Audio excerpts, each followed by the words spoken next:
Comment est-ce que je peux quitter Francine du poste d'analyste crédit au poste d'analyse d'affaires? Est-ce qu'il est possible, par exemple, pour moi, en tant que développeur, de pouvoir passer au poste d'analyse d'affaires? Dans cette vidéo aussi, je vais répondre à la question que vous me posez de plus en plus, à savoir comment est-ce que je peux switcher d'un métier dans lequel je suis actuellement au poste d'analyse d'affaires. Dans cette vidéo, je vais partager avec vous 10 étapes que vous pouvez suivre afin de passer de manière aisée du poste A à un poste d'analyse d'affaires. Et c'est tout de suite.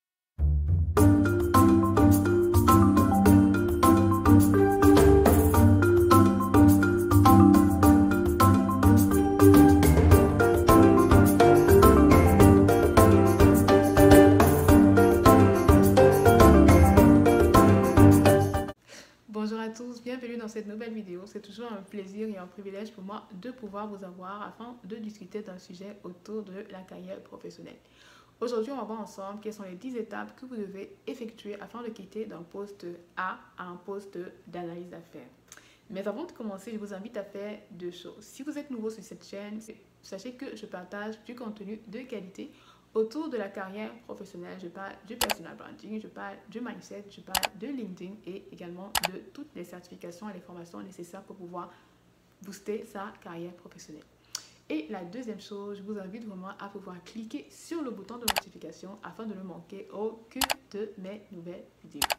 Tout de suite, allons dans le vif du sujet. Aujourd'hui, on va voir ensemble les 10 étapes que vous devez faire afin de quitter d'un poste A. Quand je dis un poste A, c'est un poste dans l'informatique. On prend un poste de manière générale, un poste qui est différent du poste d'analyse d'affaires. Si vous êtes dans une optique de pouvoir switcher d'un poste A à un poste d'analyse d'affaires, franchement, je ne peux que vous encourager à le faire parce que le métier d'analyse d'affaires, c'est un métier pour lequel il y a beaucoup de demandes sur le marché. Il y a peu de personnes qui sont analystes d'affaires, surtout dans le monde francophone. Ça, vraiment, c'est la première raison que je peux vous donner pour vous motiver. Et la deuxième raison que je peux vous donner pour vous motiver, c'est vraiment la capacité ou cette opportunité que vous aurez en tant qu'analyste d'affaires de pouvoir avoir une double compétence. C'est-à-dire une compétence à la fois en termes d'affaires et une compétence en termes techniques. Donc, franchement, et cela peut vous ouvrir beaucoup de portes. Voilà, donc j'espère que vous êtes assez motivés pour commencer avec les 10 étapes à faire pour pouvoir switcher d'un poste A à un poste d'analyse d'affaires. La première étape que je vous conseille de faire, c'est de pouvoir apprendre le métier. Apprendre le métier. C'est clair que si vous avez une casquette métier actuellement, ce sera beaucoup plus facile de pouvoir faire cette étape-là. Mais si vous êtes dans une optique où vous avez une casquette plus technique, ce sera très important de pouvoir comprendre en fait le métier qui se cache en fait dans le secteur d'activité dans lequel vous évoluez. Par exemple, si c'est le domaine bancaire, il faut comprendre en fait comment est-ce qu'une banque fonctionne, quels sont les processus bancaires, comment est-ce qu'on fait par exemple si vous êtes dans le domaine justement du crédit, comment est-ce qu'on octroie un crédit, quels sont les différents intervenants. Vraiment, il faut comprendre en fait les critères, il faut avoir une vue d'ensemble en fait du métier d'affaires qui est fait dans le secteur d'activité dans lequel vous évoluez. Ça, c'est vraiment la première étape. La deuxième étape, je vous ai déjà parlé du métier d'analyse d'affaires en termes de toutes les tâches qu'un analyse d'affaires fait de manière générale, c'est-à-dire la collecte des besoins utilisateurs, l'analyse de ces besoins-là, la rédaction des spécifications fonctionnelles, la collaboration avec l'équipe IT pour mettre en place ces solutions. Une fois que la solution est développée, cinquièmement, il faut faire justement les tests d'intégration pour s'assurer que la solution respecte bien les besoins initiaux qui avaient été demandés par les clients. Et sixièmement, il faut faire ce qu'on appelle beaucoup de change management pour pouvoir justement aider le client à pouvoir comprendre la solution, l'utiliser et la mettre en pratique. Donc voilà vraiment les tâches de manière générale comme ça qu'un analyse d'affaires fait. Mais il est très important aussi de comprendre en fait qu'est-ce qui se cache autour dans ces différentes tâches-là. Quelles sont les sous-tâches ou les sous-rubriques qui se cachent derrière ces différentes tâches que je viens de vous citer. Ça, c'est très important de bien comprendre le métier, les processus d'analyse d'affaires. Vraiment, ça, c'est le deuxième point qui est super important et que vous devriez apprendre. Le troisième point, il est très important de développer vos soft skills. Soft skills, c'est extrêmement important parce qu'en tant qu'analyse d'affaires, vous êtes en relation avec l'équipe technique et généralement avec beaucoup d'équipes transversales parce que la plupart des projets ne sont pas dédiés à une équipe seulement, mais beaucoup d'équipes autour de vous travaillent sur ces projets-là. Il faut avoir des compétences justement pour pouvoir de collaboration, collaborer, compétences en termes de travail d'équipe, compétences en termes d'autonomie parce que parfois vous serez quand même seul pour pouvoir collecter vos besoins. Il y a quand même pas mal de tâches sur lesquelles vous êtes assez autonome. Il faut également savoir négocier avec le client parce que parfois le client voudra un peu plus que ce qui est réellement, dont il a réellement besoin. Donc il faudra l'aider à comprendre en fait quelle est la différence entre un besoin et un désir. Voilà, tous ces éléments-là, il faut l'aider sur ces points-là. Donc, il y a beaucoup en fait de compétences aussi, surtout aussi des compétences de communication.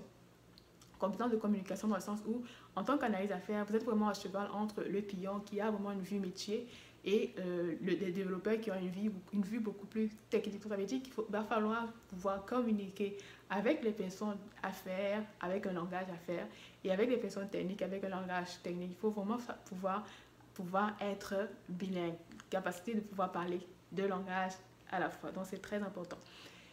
Et aussi des compétences en termes d'organisation, parce qu'il faut organiser justement son emploi du temps. Pas des projets informatiques fonctionnent avec des deadlines, des budgets à respecter, des coûts à respecter. Donc, c'est très important d'avoir, de développer en fait des capacités de management, de gestion de projets. Et tous ces éléments-là sont extrêmement importants. Ça veut dire que si actuellement vous visez en fait de pouvoir évoluer vers un poste d'analyse d'affaires, commencez déjà à votre poste actuel à développer en fait ces compétences-là, ces soft skills-là qui sont importantes pour le métier d'analyse d'affaires. Apprenez à mieux communiquer, apprenez par exemple à mieux gérer, à mieux vous organiser dans vos tâches, à mieux gérer vos plannings, à mieux gérer vos projets, et ça va vraiment énormément vous aider en tant qu'analyse d'affaires. Donc ça, c'était le troisième point. Pour le quatrième point, le métier d'analyse d'affaires, comme on l'a dit, c'est un métier à la fois technique et fonctionnel. Il est très important de pouvoir maîtriser les outils informatiques. Maîtriser les outils informatiques. Quand je parle d'outils informatiques, il y a aussi ces outils-là en fait qu'on utilise pour pouvoir réaliser les tests. J'ai parlé justement tantôt, il y a quelques minutes, des tests en fait, des tests qu'il faut réaliser pour pouvoir s'assurer que la solution respecte bien les besoins initiaux du client. Donc, il faut pouvoir comprendre, savoir utiliser en fait toutes les applications qui permettent de pouvoir réaliser des tests de manière efficiente. Il faut pouvoir connaître aussi ces applications-là qui permettent de pouvoir gérer des projets, parce qu'il y a quand même pas mal d'applications qui permettent de gérer des projets informatiques, des applications qui vous permettent de collecter des besoins. Toutes ces applications-là, il faut les connaître. Aujourd'hui, par exemple, en termes d'applications de gestion de projet, il y a Jira. Il y a Jira qu'il faudra connaître. Il y a il y a X-Ray par exemple pour la gestion des tests. Donc toutes ces applications là il faudra les connaître. Donc c'est très important par exemple si vous êtes intéressé par un poste de savoir ok quelles sont les applications qui sont utilisées par exemple pour la gestion de projet, pour la gestion des tests, et pouvoir commencer à pouvoir un peu vous familiariser avec ces applications là, c'est très important. Par ailleurs, si vous êtes sur un poste pour lequel vous aurez besoin d'interroger des bases de données, il y a SQL qu'il va falloir connaître. Il y a peut-être aussi Business Object, donc il va falloir maîtriser quand même pas mal d'applications informatiques. Il y a peut-être Power BI, il y a peut-être Tableau. Donc c'est très important de déjà se familiariser avec ces outils-là qui sont extrêmement importants pour le marché de l'emploi. Moi, ce que je conseille souvent aux personnes, c'est de se dire, ok, si je veux évoluer dans le domaine bancaire, quelles sont les applications qui sont utilisées dans le domaine bancaire, et de commencer à me familiariser en autodidacte sur ces applications-là. Donc, moi, c'est ce que j'ai fait, donc je vous encourage à faire de même. Le cinquième point, on va revenir un peu à l'aspect métier, mais ici, c'est vraiment de maîtriser encore en fait l'aspect métier, mais peut-être de manière spécifique pour une activité. Je vous ai beaucoup parlé de mes compétences en gestion de risque. Ça veut dire en fait qu'en plus de la grande connaissance du domaine bancaire, il faut aller de manière beaucoup plus spécifique. Si vous voulez être analyste d'affaires dans le domaine de la gestion du risque de crédit, il va falloir maîtriser en fait ce domaine-là. Vous voyez, si vous voulez être analyste d'affaires dans le domaine du CRM, Customer Relationship Management, ces outils de gestion des clients, il va falloir aussi maîtriser en fait comment est-ce que fonctionne la relation client. Donc c'est très important de pouvoir être beaucoup plus spécifique en fait quand on décide de pouvoir en fait acquérir les connaissances métiers. Il y a l'aspect général, c'est-à-dire l'entreprise, le secteur dans lequel on évolue, et puis il y a les domaines de manière spécifique sur lesquels vous souhaitez travailler. Et c'est vraiment vaste à ce niveau-là. C'est pour ça que c'est important de pouvoir peut-être déjà vous spécialiser, en fait, vous focuser sur un domaine pour pouvoir bien comprendre ce domaine-là, bien comprendre en fait quels sont les besoins de ce domaine-là afin de pouvoir vous jeter à l'eau. Le sixième aspect qui est très important aussi, c'est de pouvoir participer à des groupes, c'est de pouvoir intervenir dans des groupes de discussion, des forums de discussion autour justement du métier d'analyse d'affaires. Il y a pas mal d'organisations qui regroupent les analyses d'affaires, par exemple IIBA.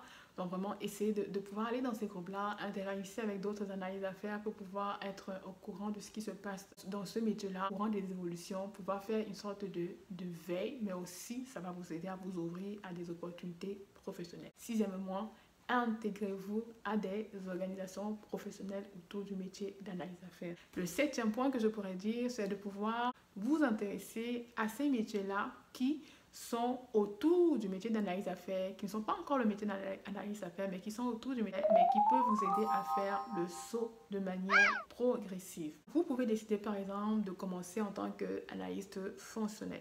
Analyste fonctionnel, c'est un métier qui est vraiment intéressant parce que c'est plus proche en fait de l'aspect métier que de l'aspect technique. Vous voyez un peu ce que je veux dire. Donc, commencez peut-être à être analyse d'affaires. Il y a des postes aussi de support, IT support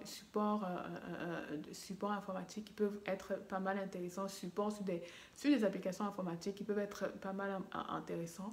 Donc, tous ces postes-là peuvent vous aider justement à pouvoir arriver progressivement en fait, vers le métier d'analyse d'affaires que vous visez. Le huitième point que je vais mentionner, c'est formez-vous. Formez-vous. Il y a pas mal de certifications, de programmes universitaires également qui existent autour du métier d'analyse d'affaires. À Montréal, il y a le HEC Montréal qui offre ce programme-là, mais c'est quand même pas mal long. Il y a aussi les organisations telles que IEBA qui offrent en fait la formation d'analyse d'affaires aussi. Donc, il y a pas mal d'organismes en fait, qui offrent des formations et des particuliers également. Donc, vraiment, n'hésitez pas à vous former. En parlant de formation, je compte bientôt lancer une formation justement sur le métier d'analyse d'affaires, vraiment pour donner les fondamentaux aux personnes qui souhaitent faire le switch. Je vous tiens à informer, mais c'est clair que cette formation-là va vraiment vous aider à pouvoir avoir une vue générale du métier d'analyse d'affaires et à pouvoir vous lancer de manière sécuritaire. Le neuvième point que je peux dire, c'est de commencer à partir de votre organisation. Moi, c'est très important, si vous souhaitez être analyste d'affaires, de commencer à partir de l'entreprise dans laquelle vous êtes actuellement. Actuellement, vous travaillez peut-être avec un département informatique. Essayez de voir quelles sont les possibilités que vous pouvez avoir en tant qu'analyste d'affaires dans votre entreprise. Ce sera beaucoup plus facile en fait que de pouvoir aller dans une nouvelle entreprise pour un nouveau poste. Vous voyez? Donc, commencez dans votre organisation à voir quelles sont les opportunités en termes de poste d'analyse d'affaires ou en termes de postes en fait, qui ne sont pas loin du métier d'analyse d'affaires. Donc, commencez à partir de l'entreprise dans laquelle vous êtes actuellement parce que c'est une entreprise justement où vous maîtrisez déjà certainement le domaine d'affaires, le secteur d'activité. Donc, l'aspect métier sera beaucoup plus facile à pouvoir développer dans cette entreprise dans laquelle vous êtes actuellement que dans une autre entreprise. Donc, restez dans l'entreprise dans laquelle vous êtes. Essayez de chercher les opportunités dans cette entreprise-là. Comme on dit souvent en Afrique, la chèvre broute où elle est attachée. Donc, cherchez les opportunités où vous êtes. La 10e chose, apprenez à réseauter et utiliser le réseautage pour pouvoir vous amener plus. Je me rappelle une fois, j'ai passé un entretien avec un monsieur. Franchement, j'avais énormément apprécié cet entretien-là. Et il m'a parlé de l'importance d'utiliser son réseau pour développer des connaissances qu'on n'a pas. C'est à partir de ce moment-là que moi, je me suis dit, ok, les amis les personnes, les amis, les connaissances, les collègues que j'ai, en fait, ce ne sont pas seulement des personnes qui vont être là dans ma vie pour pouvoir m'aider à rire ou à me détendre. Mais ce sont également des personnes qui connaissent des choses que je ne connais pas. Ils ont des compétences que moi, je n'ai pas. Mais qu'est-ce que je peux faire? Je peux utiliser leurs compétences comme un levier pour pouvoir grandir moi-même. Donc, c'est très important de le faire. Bâtissez votre réseau professionnel en fonction de la prochaine opportunité de carrière que vous souhaitez avoir. Donc, entourez-vous d'analyses d'affaires, échangez avec eux, discutez avec eux de leur métier, qu'est-ce qu'ils font à leurs tâches quotidiennes. Vraiment, et surtout, lorsqu'ils verront que vous êtes intéressé par le métier, ils n'hésiteront pas lorsqu'il y aura une opportunité à penser à vous. Donc, c'est très important de le faire. J'ai terminé avec les 10 étapes que vous devez absolument faire afin de pouvoir quitter le poste dans lequel vous êtes actuellement à un poste d'analyse d'affaires. Si vous avez aimé la vidéo, n'hésitez pas à liker, commenter, partager, mais surtout, abonnez-vous afin de ne manquer aucune de mes nouvelles vidéos. Comme je disais, je suis en train de mettre sur pied une formation sur le métier d'analyse d'affaires, c'est-à-dire vraiment les fondamentaux du métier d'analyse d'affaires. Ce sera une formation en langue française parce que la plupart des formations qui existent sur le marché sont en anglais. C'est une formation qui va pas être trop longue, mais qui va vraiment vous aider à pouvoir aller droit au but et à comprendre en fait quelles sont les bases du métier d'analyse d'affaires. Restez scotché, vraiment n'hésitez pas aussi à m'envoyer un message si c'est une formation qui vous intéresserait. Vous serez parmi les premiers à la faire lorsqu'elle va être lancée. Merci encore d'avoir écouté la vidéo et je vous dis à la prochaine.